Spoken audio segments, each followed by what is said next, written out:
नमस्कार। एक बार फिर से मैं आपके लिए एक दमदार वीडियो लेकर हाजिर हूँ। आई थिंक पिछली वीडियो आपको अच्छी लगी होगी और पसंद भी आई होगी। ठीक है, तो एक बार फिर से मैं 2024 के कुछ क्वेश्चंस फिर से लेके हाजिर हूँ। आइए इसको समझते हैं। ठीक है, उम्मीद है आप लोग स्वस्थ होंगे और मस्त होंगे। अपनी पार्टी भी सेलिब्रेट कर चुके होंगे। अब पहले पार्टी तो सेलिब्रेट हो गई, अब चलिए कुछ पढ़ाई भी कर लेते हैं। अच्छे से पढ़ाई करते हैं और उम्मीद है आप लोग अपना सब गोल और अपना एम टारगेट कर चुके होंगे कि आपको 2025 में क्या क्या काम करने हैं। ठीक है, और सबसे पहले कि जो बोर्ड एग्ज़ाम दे रहे हैं उनका यही टारगेट रहेगा कि बोर्ड एग्ज़ाम अच्छे से उनका निकल जाए। ठीक है, तो आइए ज़्यादा बात नहीं करते हैं, आइए सॉल्व करते हैं क्वेश्चन। ठीक है, देखिए एक क्वेश्चन लिखा हुआ है, सॉरी ट्रांसलेशन है, तो इसको देखिए आप बनाने का प्रयास करिए और वीडियो इसका स्क्रीनशॉट ले सकते हैं और इसमें आप लोग वीडियो पॉज करके ज़रा इसको बनाइए। ठीक है, चलिए आगे बढ़ते हैं। अब देखिए इसमें कह रहा है कि पुस्तकें हमारी सबसे अच्छी मित्र हैं। बात तो बिल्कुल सही है, पुस्तकों से अच्छा मित्र कोई नहीं है, वो हमारे मित्र भी नहीं है, क्योंकि पुस्तक एक ऐसा मित्र है जो हमें सारी चीज़ें बताता है, हमें क्या खाना है, क्या पहनना है। ठीक है, सारी चीज़ें, हमसे बातें भी करता है।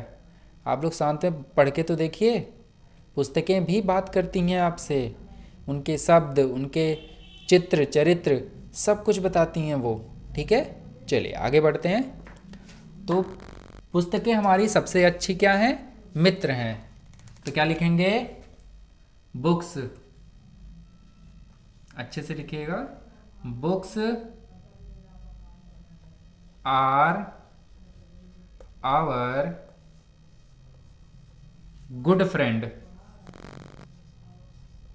ठीक है, पुस्तकें हमारी अच्छी सबसे अच्छी मित्र हैं, तो books are our good friend. ठीक है, एक अच्छी पुस्तक पढ़ते समय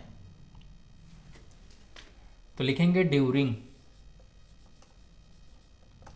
during study a good book. A good book comma हम अपनी परेशानियां एवं चिंताएं भूल जाते हैं।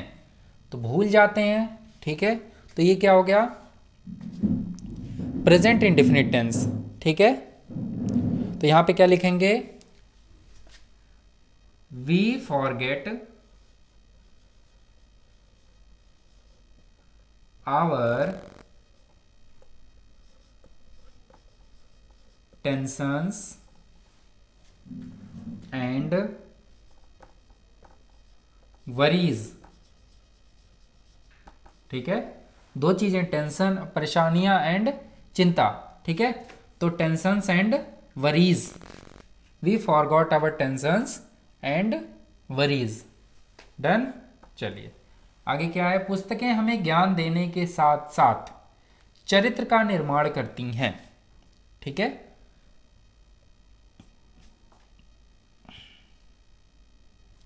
तो ऐसे लिखेंगे, कहाँ गया? हाँ, पुस्तकें हमें ज्ञान देने के साथ साथ। ठीक है, तो देखिए इसका क्या हो जाएगा?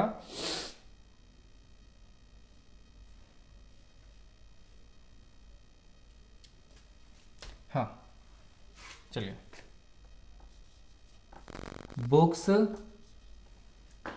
आर not only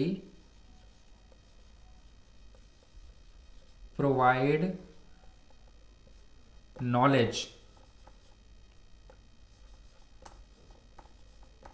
but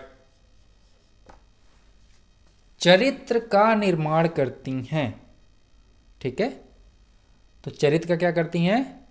निर्माण करती हैं। ठीक है, तो are not only provide knowledge but also build our character. क्या बिल्ड करती हैं? कैरेक्टर को हमारे, यानी चरित्र को हमारे क्या करती हैं? निर्माण करती हैं। ठीक है, पुस्तकें हम में साहस एवं आशा का संचार भी करती हैं। ठीक है, करती हैं। तो देखिए यहाँ पे भी क्या है, इंडेफिनिट है, तो चूंकि बुक्स क्या है, प्लूरल है, तो बुक्स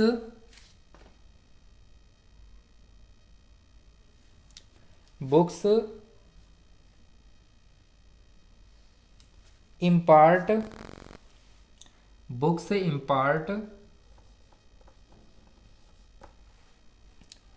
साहस एवं आशा। देखिए साहस, तो साहस की इंग्लिश करेज एंड संचार, सॉरी आशा। ठीक है, courage and hope. Asha means किसी से जैसे होता नहीं है, चाह करना कि मिल जाए ये चीज़, आशा करना। ठीक है, उम्मीद करना। ठीक है, तो क्या हो जाएगा, करेज एंड होप। ठीक, पुस्तकें हमें साहस एवं आशा का संचार भी करती हैं। ठीक है, करेज एंड होप। डन। अच्छा एक मिनट, हम में है ना, तो इन अस। डन। देखिए ये टेंस हमने पूरा किया। ठीक है, उम्मीद है आप लोगों ने भी हमसे अच्छा ही बनाया होगा। ठीक है, तो बनाने का इसको प्रयास करिए ताकि आप लोग पढ़ने में और आपके जो वर्ड्स हैं वो ज़्यादा से ज़्यादा इम्प्रूव कर सकें। ठीक है, चलिए फिर से एक बार इसको रिपीट कर लेते हैं लास्ट टाइम। पुस्तकें हमारी सबसे अच्छी मित्र हैं, तो books are our good friend. एक अच्छी पुस्तक पढ़ते समय हम अपनी परेशानियां एवं चिंताएं भूल जाते हैं। ठीक है, तो during study a good book we forgot our tensions and worries. पुस्तकें हमें ज्ञान देने के साथ साथ चरित्र का निर्माण करती हैं। तो books are not only provide knowledge, यानी कि वो केवल नॉलेज नहीं प्रोवाइड करती हैं, क्या प्रोवाइड करती हैं, but also build our character, हमारे चरित्र का निर्माण करती हैं।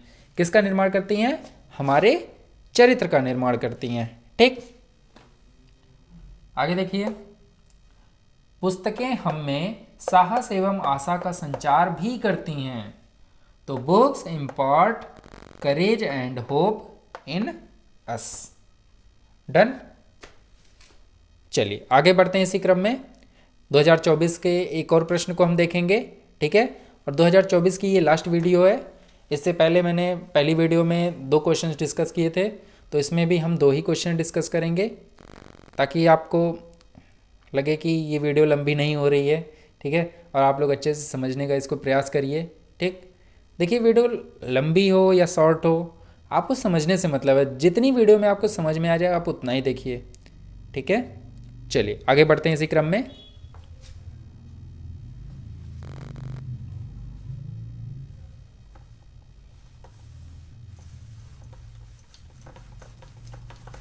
ओह 2024 हमने इरेज कर दिया, कोई नहीं, एक बार फिर से हम लिखते हैं इसको।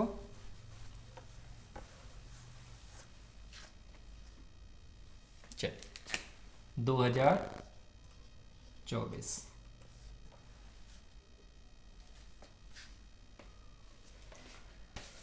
अब देखिए 2024 का एक आया हुआ प्रश्न है प्रयागराज से संबंधित।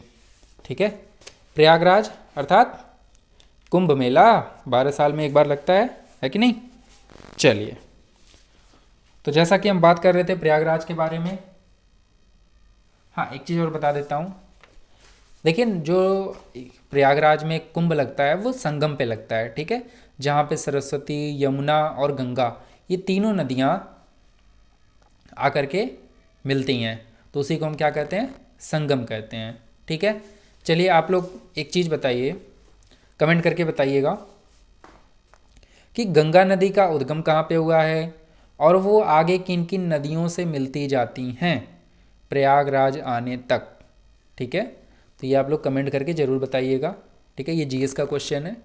चलिए आगे बढ़ते हैं इसी क्रम में, क्योंकि देखिए जीएस का बहुत ही बड़ा योगदान है।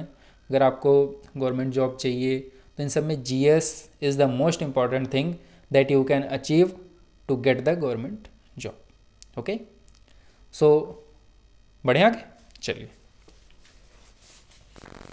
प्रयागराज एक प्रसिद्ध नगर है।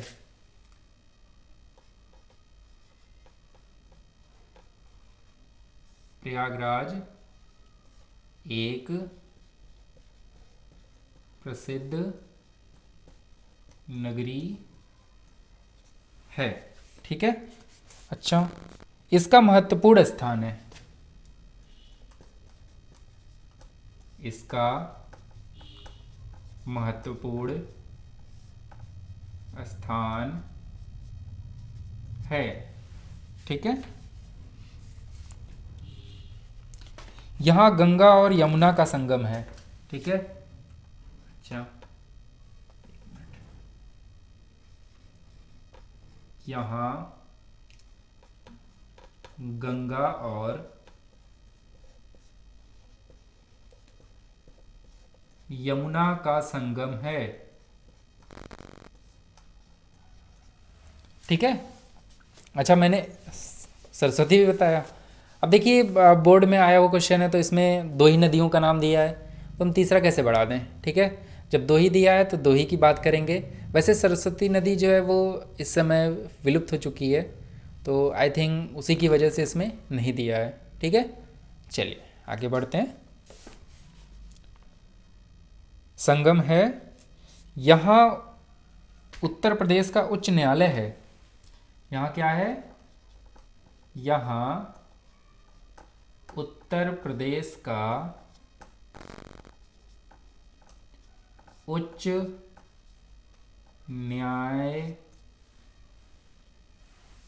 न्यायालय, एक ही में करते हैं ना,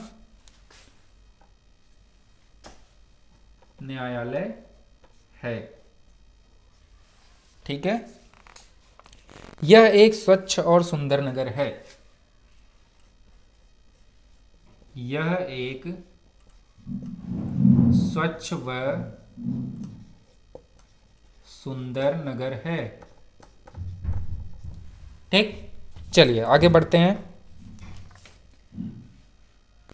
तो इसमें समझना क्या है, प्रयागराज एक प्रसिद्ध नगरी है, ठीक है। तो लिखेंगे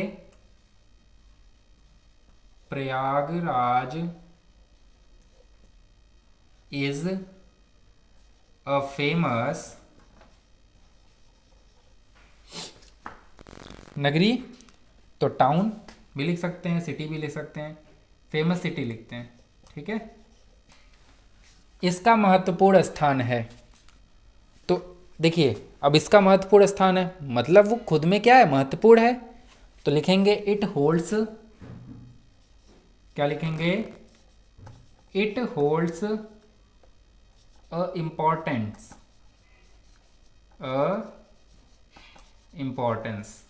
एक मिनट यहाँ पे एन लगाइए, ज़्यादा महत्वपूर्ण होगा। एन इम्पोर्टेंस, इसका महत्वपूर्ण स्थान है, इट होल्ड्स एन इम्पोर्टेंस। चलिए आगे बढ़ते हैं। यहाँ गंगा और यमुना का संगम है, ठीक है। अच्छा, संगम है मतलब प्रेजेंट में वहाँ पे क्या है, इसलिए क्या है यहाँ पे। चलिए आगे बढ़ते हैं। Here is the Confluence, here is the Confluence of, Confluence of, देखिए कॉन्फ्लुएंस मतलब संगम, ठीक है, कंफ्यूज मत होना। Confluence of Ganga and Yamuna, ये देखिए एंड का साइन है, ठीक है। चलिए, तो यमुना, और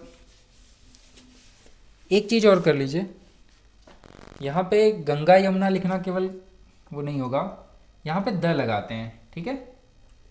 क्या लगाएंगे, यहाँ पे द का यूज करते हैं, ऑफ द गंगा, और आप लोग जी कैपिटल लिखिएगा, गंगा एंड द यमुना, ठीक है।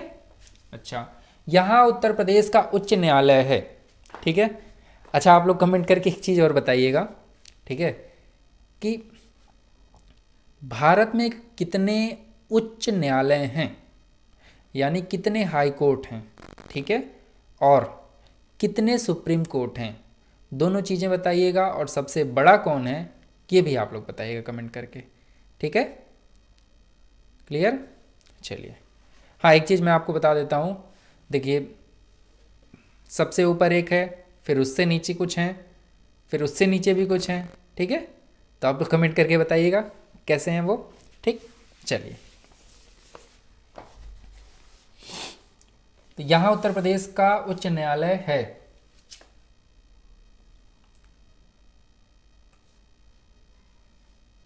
The high court, the high court of UP is situated here. कहाँ पे? अरे भाई, प्रयागराज में। आज भी इसका नाम इलाहाबाद हाई कोर्ट है, ठीक है। ये ध्यान दीजिएगा आप लोग जीएस सॉल्व करते वक्त, कि आज भी इसका नाम क्या है? इलाहाबाद हाई कोर्ट है, ठीक है। इसका नाम नहीं बदला है, प्रयागराज हाई कोर्ट नहीं हुआ है, केवल स्टेशन का नाम बदला है और शहर का नाम बदला है, ठीक है। चलिए, आगे बढ़ते हैं। सिचुएटेड हियर, यह एक स्वच्छ व सुंदर नगर है। ओहो, ये बात है क्या? तो देखिए, it is a clean and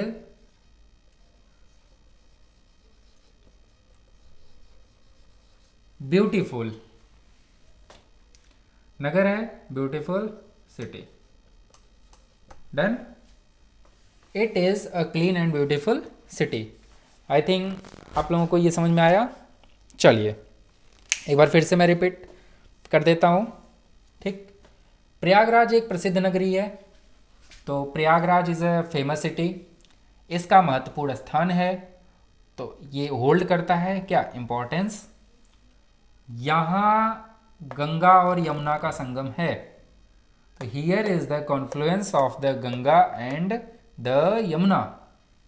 यहाँ उत्तर प्रदेश का उच्च न्यायालय है, तो the high court of UP is situated here.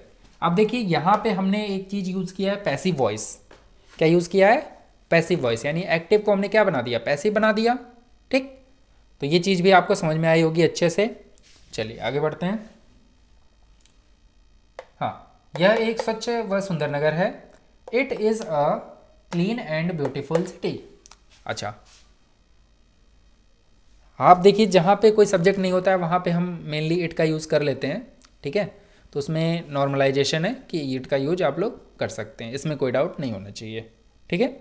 चलिए, अब देखिए, इसी क्रम में ये वीडियो जो है हमारा पूरा होता है। आप लोग इसका प्रयास करिए कि आप लोगों का ये वीडियो जो है, ये सेंटेंस जो है, आप लोगों का ट्रांसलेशन वो अच्छे से बन सके, ठीक। और उम्मीद है आपको ये चैप्टर समझ में आया होगा अच्छे से, ठीक है। इसके बाद हम लोग डिस्कस करेंगे 2023 का अगली वीडियो में। चलिए, तब तक पढ़ाई करते रहिए, स्वस्थ रहिए और खेलते कूदते रहिए, और ज़्यादा मत खेलिए, पढ़िए भी, ठीक है, ताकि बोर्ड के एग्ज़ाम जो हैं वो आपके अच्छे से